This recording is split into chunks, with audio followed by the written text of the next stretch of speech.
In this handheld camera video, I want to talk about two little things I've just done to the engine.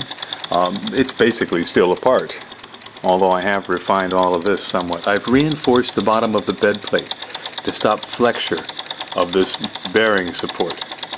Pressing down on the sheet metal, it would rock. It would rock, and you lose power when you're pumping things and things are flexing back and forth under power.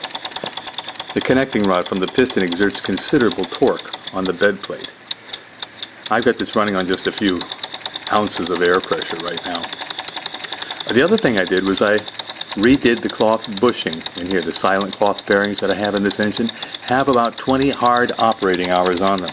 And I noticed that this one here had developed a few thousandths of free play in the thrust direction. Here's the bushing I removed.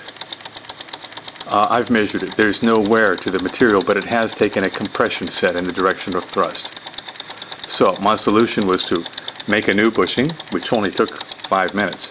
But first, instead of fitting it in the other ways that have been described in the earlier videos on this technique, I decided instead of using heat or water to swell the cloth and then cause a compression set, I would pound it with a hammer.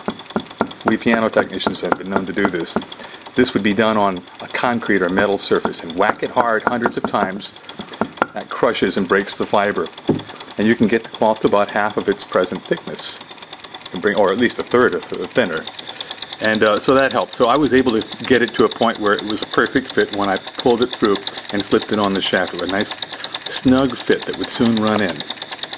And instead of using a rubbery soft glue like a silicone adhesive or Perfect Glue number 1, which I used last time, I used some epoxy and spread it onto the cloth and rubbed it in with my fingers.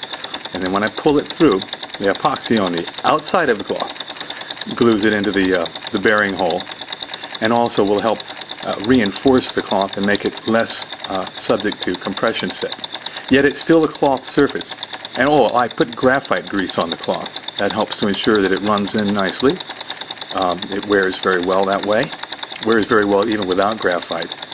So we have a brand new bushing in here that's just been in here for a few minutes. If this is in focus, I'll try to show you. I'm twisting and moving the flywheel. So there's zero play in this. There's also zero friction. If I put my hand on top of this and press hard, I can't feel any friction. So it's almost like a ball bearing. Pardon my voice.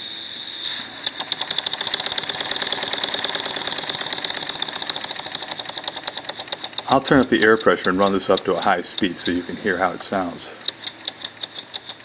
I'll go over to the air compressor nearby and turn up the pressure to about 40 pounds.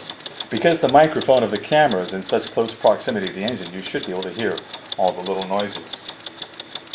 Here we go, about 40 or 50 psi.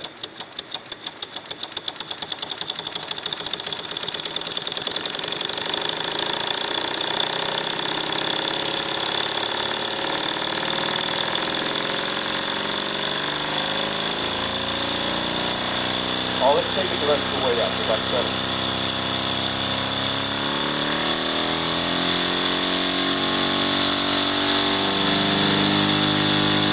That's full air pressure.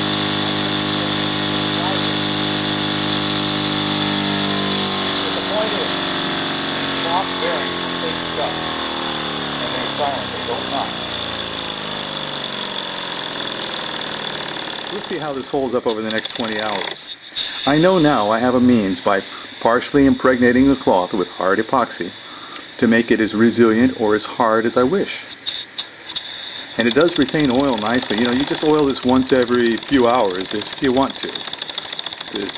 And it doesn't throw oil except immediately after you oil it. Once it's thrown that oil, the engine stays clean.